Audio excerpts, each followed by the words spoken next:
So we're finally in 2021, and with that, there is a whole new year of possibilities to learn new things and set new goals. One of the things you can do with this is get better at your game design skills, or maybe work on your network and meet new people. In today's video, I'm going to talk about things that you can do in this new year to become a better game designer and sharpen your skills so you can land a job in the industry or work on your own games depending on your personal preference. One of the things you can do for this new year is enrolling on a free course in Coursera. These online courses are completely free, and you get a certificate of completion once you finish them. There are different courses from different universities across the world, and while most of them cater to beginners, there are a couple that have more advanced stuff. The cool thing about these courses is that they include some hands-on projects, so you might be able to include this in your portfolio and start building it.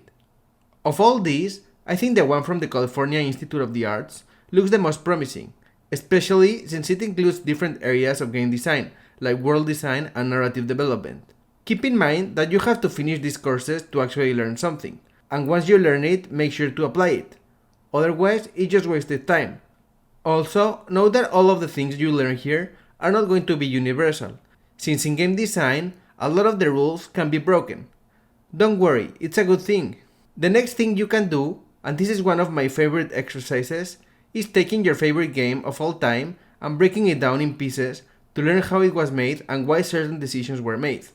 I recommend picking an old game, like Super Mario Bros. Or the original Legend of Zelda. Don't pick a game like Skyrim, for example, especially if you're a beginner. The way I do this is that I start playing and start writing down the mechanics of the game. Then I start thinking about why the designers thought about this mechanic in particular, how it is taught to the player, and why it works that way. For example, if you play the original Super Mario, you will notice that when the game first starts, the character is situated towards the left of the screen. That is intended to communicate to the player to move right. Then, after encountering the first enemy, the player is probably going to die here, but the penalty is very low to prevent players getting frustrated. Next, you see the question mark blocks are bright, to signal the player that they are important, and that this is the moment when the player might discover how to jump. This acts like a tutorial for the game, and if you want to learn about game design concepts, it is a great way of doing it. Then you can go into more detail, like talking about the design of the enemies and why they are designed that way. I actually break down how this game was designed in a video I will link here for you. Another great thing to do if you're feeling your skills are more advanced and want to learn a little bit of programming is to experiment replicating one of these old games like Pac-Man, Brick Breaker, or Tetris. This is a great exercise to learn about what it takes to develop a game, even if it's a small one, and it serves as a way of knowing how to scope correctly when you start developing your own games. It is also really good to develop programming skills, as it will probably allow you to get a job faster than if you didn't know programming.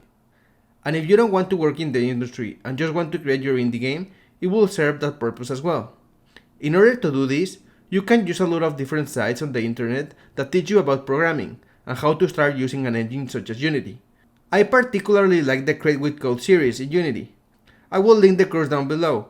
I think it's great for beginners, and once you finish the course, you can start developing small games that will sharpen your programming skills for the future.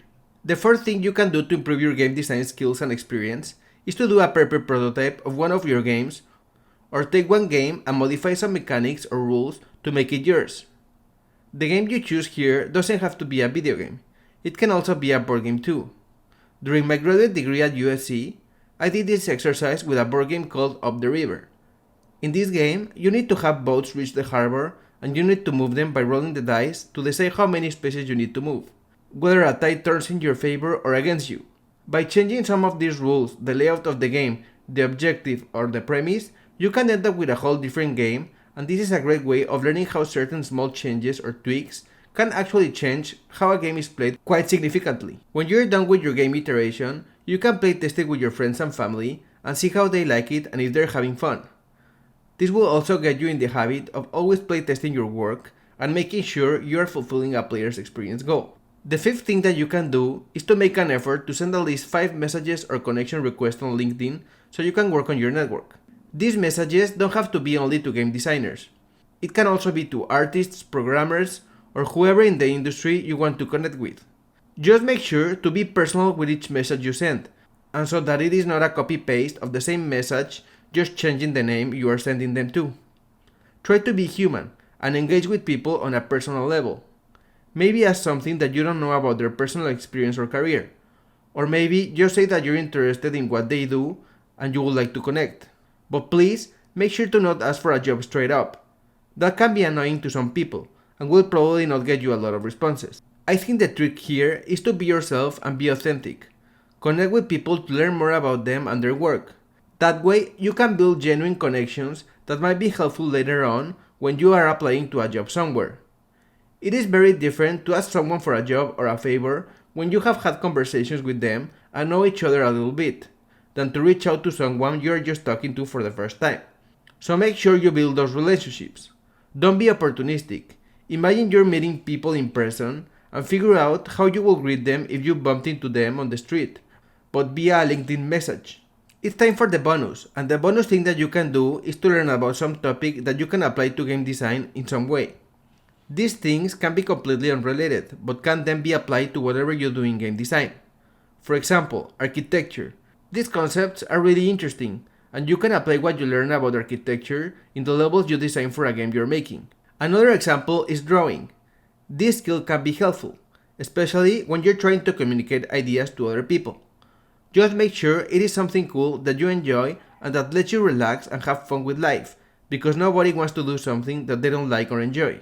As you can see, there are a lot of things that you can do to level up your game design skills, and not all of them involve creating or working on a game. By doing some of these, you will also find out if game design is something that you will enjoy or if it's something that is not for you. Trying new things can be hard at first, but if you stick with it, I am sure that in no time, you will feel more confident in your game design skills and will get better and better until you reach your goals of either becoming a game designer in the AAA industry or design your own indie games. And that's it, you guys. Thank you so much for watching. What are some of your goals for this new year? Please let me know in the comment section below. Also, if you like this video, please hit the like button and share it with your friends. See you next time!